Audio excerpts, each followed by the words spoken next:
તો સમાચારની વાત કરીએ તો ગુજરાત કોંગ્રેસના ઉમેદવારની પસંદગી માટે આજે મળશે કોંગ્રેસની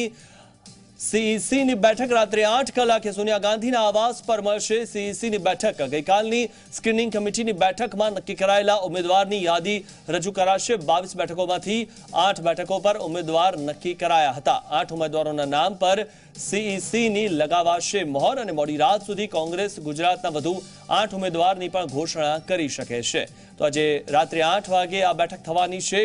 અને વધુ 8 ઉમેદવારની પણ કોંગ્રેસ ઘોષણા કરી શકે છે ત્યારે જે 26 ઉમેદવારો છે કોંગ્રેસ તરફથી તેમાં 8 ઉમેદવારોની આજે જાહેરાત થઈ શકે છે 8 વાગે બેઠક મળવાની છે અને સીઈસીની જે આજે બેઠક મળશે તેમાં 8 ઉમેદવારોના નામ પર મહોર લગાવવામાં આવશે હજુ વધુ માહિતી મેળવી અમારા સંવાદદાતા હિતેન મિઠલાણી પાસેથી હિતેન આજે જ્યારે 8 વાગે બેઠક મળવાની છે તેમાં 8 ઉમેદવારોની ઘોષણા થઈ શકે છે તેના પર મહોર લાગી શકે છે શું વધુ માહિતી એ કયા 8 ઉમેદવારો હોઈ શકે બિલકુલ જે હિસાબે માહિતી હાલ મળી રહી છે કે રાત્રે 8 કલાકે સોનિયા ગાંધીના આવાસ પર કોંગ્રેસની સેન્ટ્રલ ઇલેક્શન કમિટીની એક બેઠક મળશે કયા 8 ઉમેદવાર છે તે તો હાલ સામે નથી આવ્યું પણ 22 જે બેઠકો બચી છે જે 22 બેઠકો પર ઉમેદવાર ઘોષિત કરવાના બાકી છે જેમાંથી અવિવાદિત 8 બેઠકો ઉપર એક નામ જે છે તે કોંગ્રેસે સિલેક્ટ કરી લીધું છે તે 8 નામો ને આજે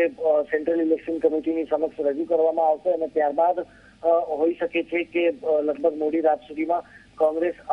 વધુ 8 ઉમેદવારોની ઘોષણા જે છે તે આજે જ કરી દે અને બાકી બચેલા જેટલા ઉમેદવાર છે તેના નામની ઘોષણા હોળી બાદ કોંગ્રેસ જે છે તે કરી શકે છે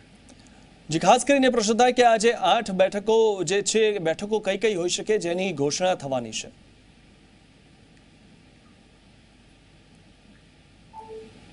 જી તેના આભાર માહિતી આપવા બદલ તો આજે 8 ઉમેદવારોના નામની ઘોષણા થઈ શકે છે અને તેના પર આખરી મહોર લાગી શકે છે સીઈસીની જે બેઠક છે તે રાત્રે 8 વાગે મળવાની છે